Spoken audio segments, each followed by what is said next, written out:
বর্জ্য ব্যবস্থাপনা প্লান্ট কোনো কাজে আসছে না, 50 কোটি টাকা ব্যয়ে এটি নির্মিত হয়েছিল। তথ্য জানাতে যুক্ত হচ্ছেন সহকর্মী SM ফরহাদ।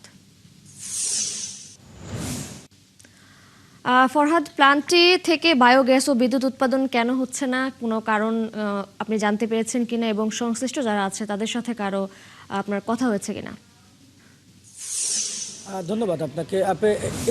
যদি বলি যে সবচেয়ে বিপাকে পড়েছে স্থানীয় যারা আছে তারা, অর্থাৎ ওই প্লান্টটি যেখানে করা আছে যশোর ঝুনঝুমপুরের আশেপাশে অন্তত 1 কিলোমিটার এলাকা ধরে যে পরিমাণ ওইখান থেকে দুর্গন্ধ ছড়াচ্ছে, সেখানে এলাকার মানুষ কিন্তু সেখানে থাকতে পারছে না, তাদের বসবাস করতে খুবই কষ্ট হচ্ছে। এবং বিশেষ করে প্লান্টটির পাশে একটি টেকনিক্যাল স্কুল অ্যান্ড কলেজ আছে, সেই কলেজে যারা শিক্ষার্থী আছে তারাও কিন্তু সেখানে তারা ক্লাস করতে পারছেন না।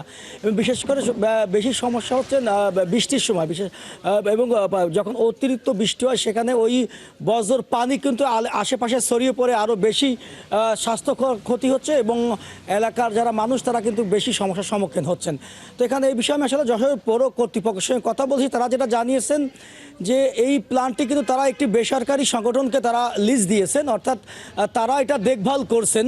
তো সেখানে এই প্ল্যান্টটিতে আরও আধুনিক যন্ত্রপাতি যা যা প্রয়োজন তারা পৌরসভা একটি কমিটি করেছে। কমিটি করার পরে তারা মূলত কী কী জিনিসপত্র প্রয়োজন সেগুলো তারা সরবরাহ করার জন্য তারা একটি জরুরি বৈঠক করেছেন এবং তারা চেষ্টা করছেন যে এই যন্ত্রপাতিগুলো সরবরাহ করার জন্য।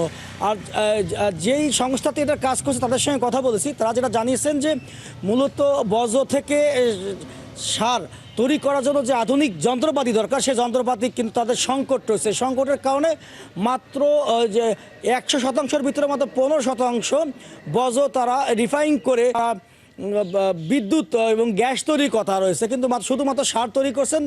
যে গ্যাসের মাধ্যমে যে বিদ্যুৎ তৈরি করতে পারে তারা সেটা কিন্তু পারছেন না। অর্থাৎ পৌরসভা কর্তৃপক্ষের কাছে তারা বারবার যেটা জানিয়েছেন তাদের কিছু আধুনিক যন্ত্রপাতি দরকার। পৌরসভা দীর্ঘদিন ধরে এই যে যন্ত্রপাতিগুলো তারা সরবরাহ না করার কারণে মূলত এই দুর্ভোগটা পড়েছেন এবং এই প্রকল্পটা প্রায় অকেজ হয়ে পড়ে আছে। পৌরসভা কর্তৃপক্ষ যেটা বলছে যে যেহেতু স্থানীয় সরকার প্রতিমন্ত্রী তিনি এসেছিলেন, তিনি এটা পরিদর্শন করেছেন এবং তিনি ক্ষোভ প্রকাশ করেছেন।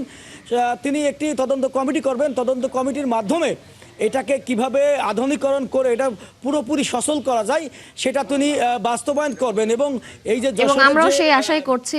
SM ফরহাদ, আপনি আছেন, থাকুন আমাদের সঙ্গেই, আবারও যুক্ত হব নিশ্চয়ই পরবর্তী সংযোগে। দর্শক, যশোর থেকে যুক্ত ছিলেন সহকর্মী SM ফরহাদ।